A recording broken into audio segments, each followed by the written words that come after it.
नमस्कार दोस्तों। जैसा कि हमने इतिहास विषय की जो श्रृंखला प्रारंभ की थी, आज उसी श्रृंखला को आगे बढ़ाते हुए हमने जो पिछले क्लास में देखा था, हमने पिछली क्लासों में इतिहास विषय का सामान्य विभाजन पढ़ा। उसके बाद में हमने पूर्व इतिहास विषय को विभाजित करते हुए निम्न पुरापाषाण काल को हमने पढ़ लिया था।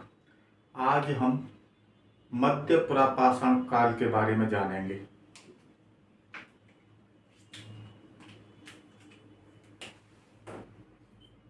मध्य पुरापाषाण काल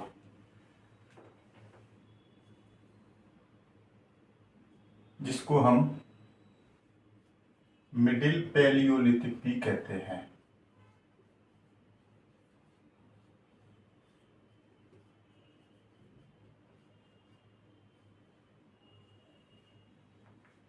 अगर हम इसके समय को देखें तो यह 1,00,000 से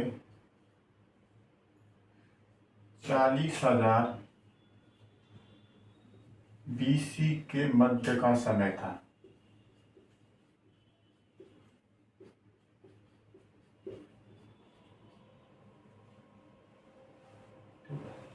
पहला क्या होगा हमारा मध्य पुरापाषाण काल, इंग्लिश में मिडिल पैलियोलिथिक। समय कितना है? 1,00,000 से 40,000 BC के मध्य का समय। ठीक है। हम अगर इसके कुछ फीचर देखें, लक्षण क्या थे, विशेषताएं क्या हैं इसके,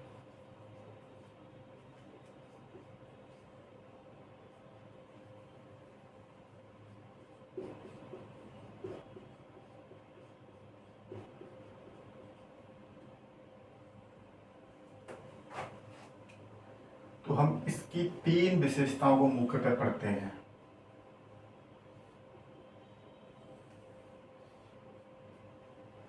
पहला क्या है? इसमें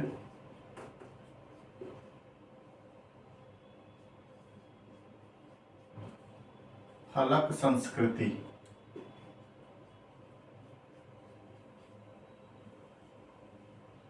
के प्रकार, फलक संस्कृति प्रकार के उपकरण मिले हैं।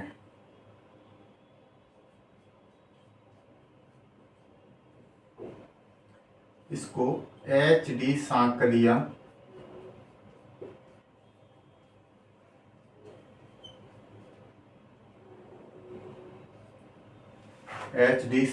द्वारा इसमें खोजा गया। फलक संस्कृति मतलब फ्लैग, ये ठीक है। दूसरा इसमें हम देखें तो इसमें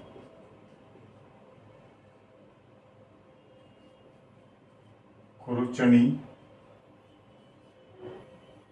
और भेदक पॉइंट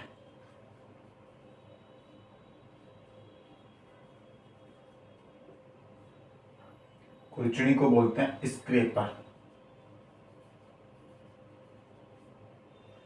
इसे खुरचनी और भेदक संस्कृति भी कहते हैं।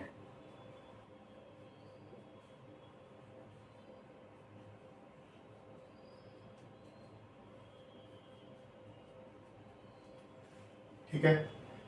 तीसरा क्या है? तीसरा जो इस पर मुख्य सवाल बनता है, इसे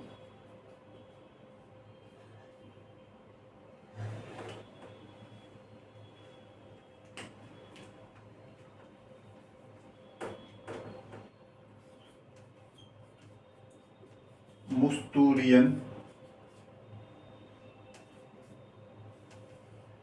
संस्कृति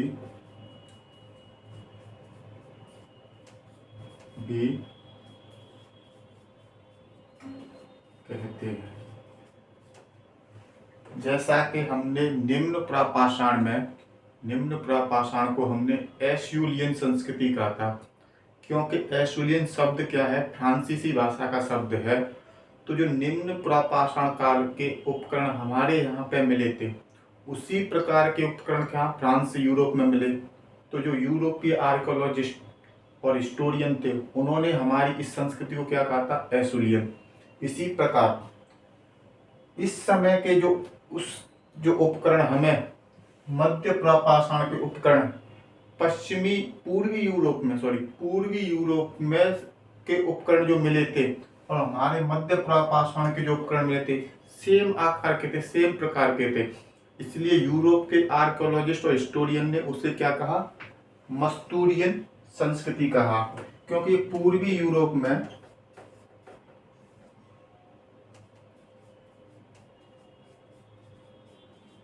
यूरोप में प्राप्त उपकरण थे। ठीक है, अब इसमें से समझ लीजिए, इसे क्या कहते हैं, फलक संस्कृति कहते हैं। HD सांकलिया ने इसके बारे में सबसे ज्यादा अध्ययन किया था, इसलिए उन्होंने ही यह नाम दिया था फलक संस्कृति। फलक संस्कृति क्या है, फलक संस्कृति जो इसके उपकरण थे उनका एक तरीका था, एक प्रकार के उपकरण थे।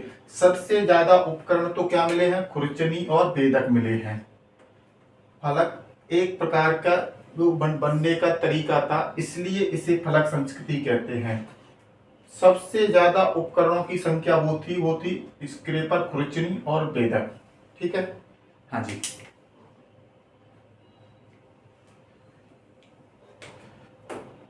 जो फलक थे वो लैब लोसियन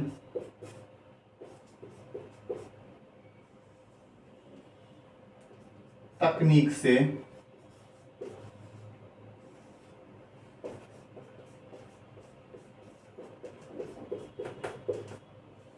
बनते थे। जो फलक संस्कृति इसलिए है क्योंकि ये किस तकनीक से बनते थे, लैब लोसियन तकनीक से इसके उपकरण बनाए जाते थे, इसलिए इसे फलक संस्कृति कहते हैं। यहाँ तक अब हम इसके बारे में पढ़ेंगे, इसके बाद में ये हमारा हो गया। अभी आप इसको लिख लीजिए, ठीक है। अब हम पढ़ेंगे कि हमने जो इसका विस्तार देखेंगे, जैसे हमने निम्न पुरापाषाण काल का विस्तार देखा था, उसी प्रकार ये संस्कृति हमें भारत में कहाँ कहाँ से प्राप्त हुई है, भारत में और भारतीय महाद्वीप में कहाँ से प्राप्त हुई है। अगर हम इसके विस्तार को देखें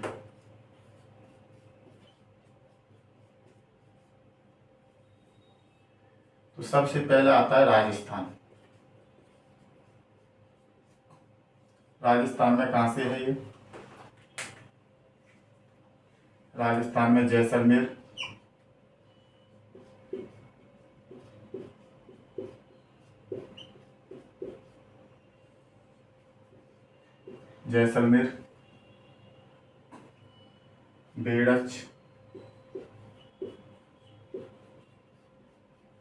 बेड़च घाटी, लूनी नदी क्षेत्र,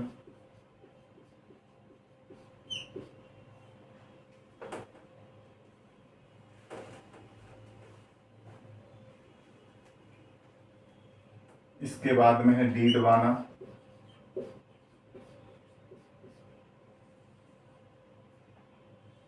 ठीक है। तो जैसलमेर, बेड़च घाटी, लूनी नदी क्षेत्र और डीडवाना, ये राजस्थान के थे। अब आता है गुजरात में, और गुजरात और महाराष्ट्र में भी यह संस्कृति मिली है। उसमें है नेवासा संस्कृति, जिसका अध्ययन HD सांकलिया द्वारा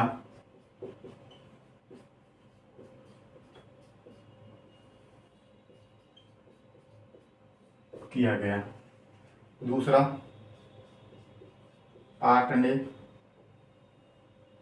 पाटने एक जगह है, वहां से भी हमें मिला है। और एक स्थान है चक्री। तो ये महाराष्ट्र गुजरात, क्योंकि महाराष्ट्र गुजरात का क्षेत्र विस्तारित है तो 3 संस्कृतियां हैं, नेवासा संस्कृति, एच डी सांकरिया द्वारा, पाटने और चक्री। ठीक है। मध्य प्रदेश की बात करें, एमपी, तो एमपी में है ये भीमबेटका। भोपाल के पास में जगह है ये भीमबेटका। वहां से हमें मध्य पुरापाषाण काल के, मध्य प्रदेश में मध्य पुरापाषाण काल के भीमबेटका से प्राप्त प्रमाण हुए हैं। ठीक है। इसके बाद में आता है आंध्र प्रदेश। आंध्र प्रदेश में कुड़प्पा जिले से नंदीपाली स्थान है, वहां से हमें क्या है ये प्रमाण मिले हैं, नंदीपाली।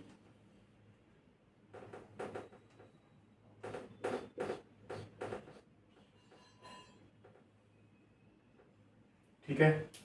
कुड़प्पा जिले से नंदीपाली स्थान से मिले हैं। ठीक है। एक हमें स्थान अगर हम यूपी में देखें, उत्तर प्रदेश में गंगा घाटी में कहां पर है, कालपी स्थान है, वहां से हमें मध्य पुरापाषाण काल के प्रमाण प्राप्त हुए हैं। ठीक है। तो ये हमारा था। हाँ, एक स्थान हम इसमें देखें तो, एक मिनट इसको मिटाना, आप इसको पहले एक बार लिख लीजिए, फिर हम एक स्थान और है उसके बारे में पढ़ेंगे। ठीक है जी।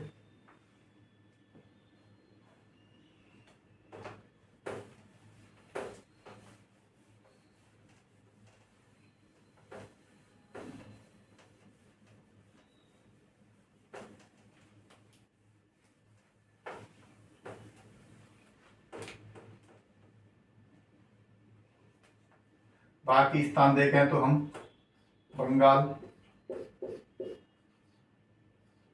बंगाल से हमें ये प्राप्त हुआ है। उड़ीसा से इसके प्रमाण मिले हैं हमें, और अफगानिस्तान में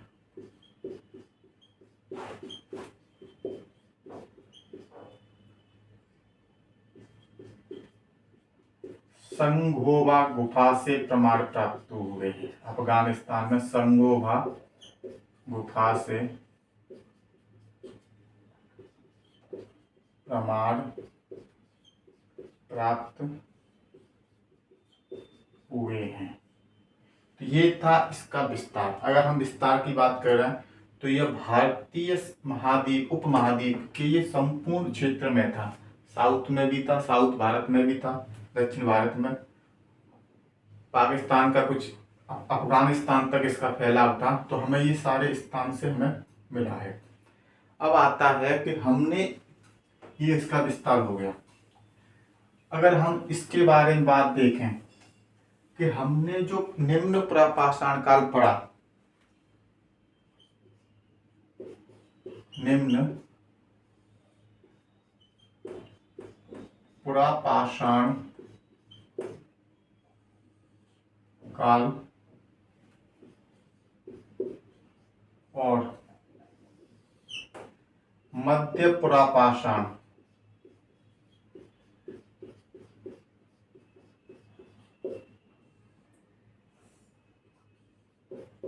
इन दोनों में अंतर अगर हम बताएं तो अंतर क्या है? अंतर पहला क्या है, आकार के आधार पर है। आकार कैसा है? यहाँ पर जो औजार थे उनका आकार कैसा है, बड़े, और कम धार वाले हथियार थे। कम धार वाले औजार कैसे हैं, बड़ी आकार में है, कम धार के। यहाँ पर आकार कैसा है, छोटे हैं और तेज धार वाले हैं। निम्न पुरापाषाण की तुलना में क्या है, तेज धार वाले हैं यहाँ पर जो मिले हैं। अब आता है पदार्थ क्या था, किससे जो औजार थे वो किस पदार्थ से बनाए जाते थे। इसमें आता है चर्ट,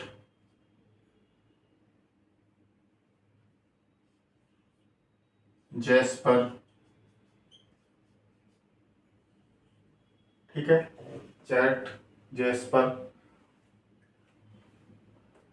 इसमें क्वार्ट,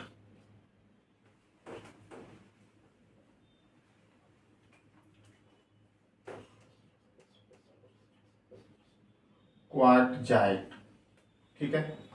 इसकी क्या पदार्थ यूज करते थे, क्वार्टजाइट, यहाँ पे चर्ट, जैस्पर,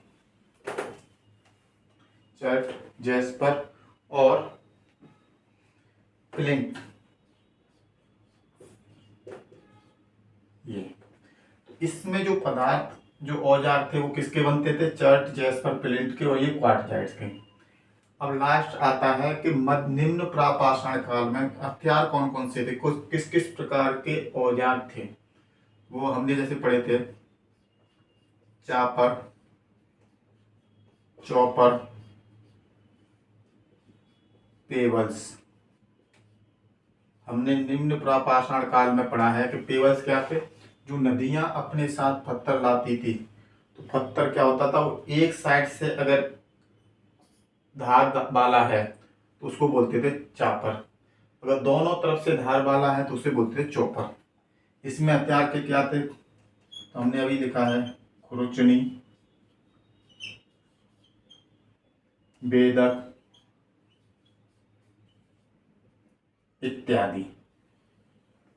तो ये हमारा आज का था मध्य प्रापाषाण काल। हमने समय के बारे में पढ़ा, उसका विस्तार देखा, विस्तार के बाद में क्या क्या निम्न प्रापाषाण और मध्य प्रापाषाण काल में क्या अंतर था वो भी हमने देखा, और कौन कौन से औजार आते थे वो भी हमने देखे। इस प्रकार हमारा मध्य प्रापाषाण काल का क्लास जो है वो हमारी खत्म हुई। अब हम इसके बाद में उच्च प्रापाषाण काल के बारे में पढ़ेंगे। मैं आपको एक बार बता दूं यहाँ से क्वेश्चन कैसे बनेगा। क्वेश्चन बनेगा कि फलक संस्कृति किसे कहते हैं, खुरचनी बेदक संस्कृति किसे कहते हैं, मस्तूरियन संस्कृति किसे कहते हैं, क्योंकि कभी कभी मिलान में भी आ जाता है मस्तूरियन, एशुलियन, ऐसे मिलाने के लिए। नेवासा संस्कृति किस मध्य प्रापाषाण का, किस प्रापाषाण काल का भाग था, ऐसे भी आ जाता है। गंगा घाटी में हमें मध्य प्रापाषाण से, गंगा घाटी में या यूपी में कहाँ से हमें प्रमाण मिले हैं, भीमबेटका का किस स्थान किस प्रापाषाण का भाग था। तो ऐसे क्वेश्चन पूछे जाते हैं। कभी कभी पदार्थ औजार के बारे में भी पूछ सकता है कि किस कौन कौन से औजार किस प्रापाषाण समय पर यूज किए जाते थे, क्या पदार्थ यूज किए जाते थे औजार बनाने के लिए। इस प्रकार के क्वेश्चन मेनली पूछे जाते हैं। राजस्थान के जो बच्चे हैं तो राजस्थान का जो हमने मध्य प्रापाषाण के जो स्थान लिखे थे उनको थोड़ा ध्यान से रखें, बाकी तो सारा इम्पोर्टेंट है ही, पर राजस्थान का स्पेशली क्या है कि राजस्थान के एग्जाम में राजस्थान से संबंधित ज़्यादा पूछा जाता है, तो आप उसको पढ़ सकते हैं। ठीक है, नमस्कार दोस्तों। क्लास अच्छी लगे तो लाइक, शेयर और चैनल को सब्सक्राइब जरूर करें, अच्छा लगे तो शेयर जरूर करें। जय हिंद।